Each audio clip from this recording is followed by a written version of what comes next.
So as we continue our series on the Marvel Universe versus the Punisher, we pick up now with issue number 3, and the reveal of society's collapse from the perspective of Spider-Man. So where the last video ended with Peter Parker making his presence known by taking the priest and the young boy hostage, with Frank Castle arriving, his showdown with Spider-Man is actually a bit of a bluff. What I mean here is that where Peter threatens to kill the child if Castle makes any sudden movements, Castle responds by stating that he would have no qualms with executing Spider-Man on the spot and sacrificing the child in the process. Now the reason why I say this is a bluff is that because the Punisher had lost his wife and child, which set him on the course of becoming a vigilante in the first place, on the whole, he harbors somewhat of a sensitive side for women and children. While this doesn't mean that he's unwilling to kill women who attempt to harm themselves or others, it does mean that he allows them a little more slack. For children, on the other hand, Castle avidly avoids allowing them to be harmed by either his direct or indirect actions due to their innocence and the fact that he believes that children are taught to become criminals. Furthermore, while Spider-Man does call his bluff, he also recognizes that Castle is curious as to why Spider-Man would risk dying by showing up at the home of Castle knowing that Punisher kills cannibals on sight. And so establishing his good intentions by letting the child live and releasing him, Peter initially provides a short run of the events that transpired and relating to the collapse of society by telling us that when most of the superhero community emerged as infected beings, a civil war had occurred between the groups who split off into different factions, forming their own tribes and claiming sections of Manhattan as their own. However, this shorter story is expanded on when Peter tells us that prior to the Civil War and after the infected had split into tribes, a massive battle occurred between the infected and non-infected, both human and hero alike.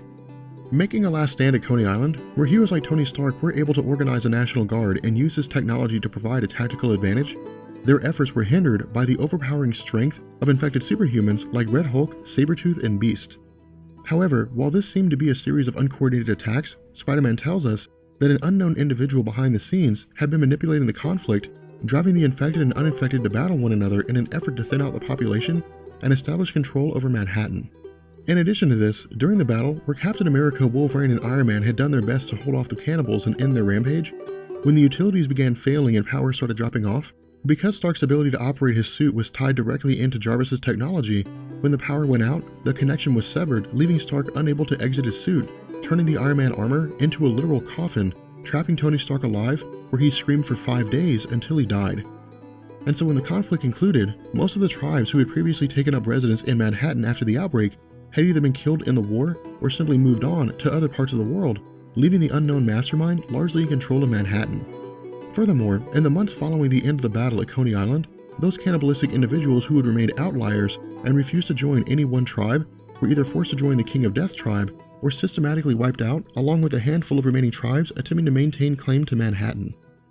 And so the actions of Peter coming to the Punisher for aid are revealed when he informs Castle that while the King of Death had been killing members of Spider-Man's tribe during their hunting trips, somewhere along the line, the King of Death had also kidnapped Spider-Man's mate.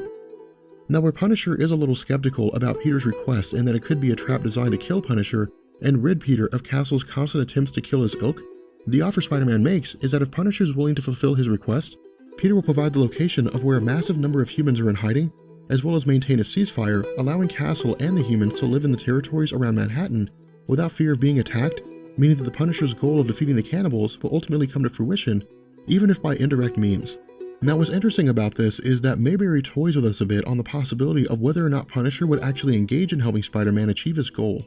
One of the reasons why I like this is that it walks a line between the way that we view the Punisher and how he views his role in the Marvel Universe. What I mean here is that historically, Castle was always a more extreme version of Batman in that, like Bruce, Castle had lost his loved ones due to the actions of criminals and had launched a crusade to ensure that others didn't suffer the same experiences as him.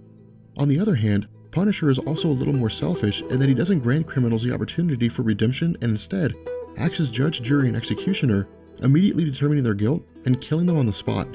However, the request of Spider-Man presents a scenario where Castle would essentially have to give up all of that for the sake of protecting others, something that he's never really done before. And so after a heartfelt speech by the priest, Castle takes to the streets of New York in an effort to take out the King of Death and return Spider-Man's mate.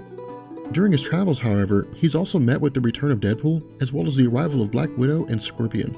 Now something I want to point out here is that much like the appearance of the Incredible Hulk in our last video, the appearance of Scorpion and Black Widow in this video isn't really meant to add a whole lot to the situation.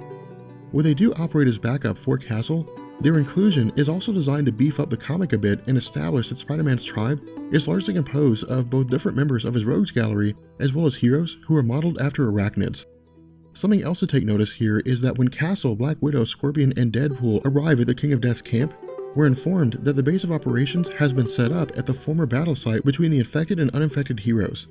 Now, Mayberry doesn't really tell us why this was done, and even Punisher himself simply hazards a guess. But for the sake of rolling with the story, I would argue that using this particular location is designed to be a way for the King of Death to celebrate his victory over both Manhattan proper as well as the surrounding areas.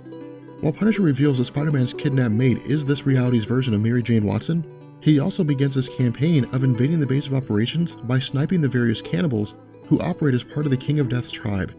Where some of these cannibals include Toad as well as Strong Guy, who has super strength, after the initial attack, they realize the entire scenario is an ambush when Sandman, She-Hulk, and a multitude of other superpowered heroes and villains emerge. Engaging in a massive battle which involved Banshee, Hammerhead, and a host of other members of the King of Death's tribe, after realizing that the odds are stacked against them, Castle comes to the conclusion that while there are 1,000 ways to lose a battle, the only way to truly win is Scorched Earth.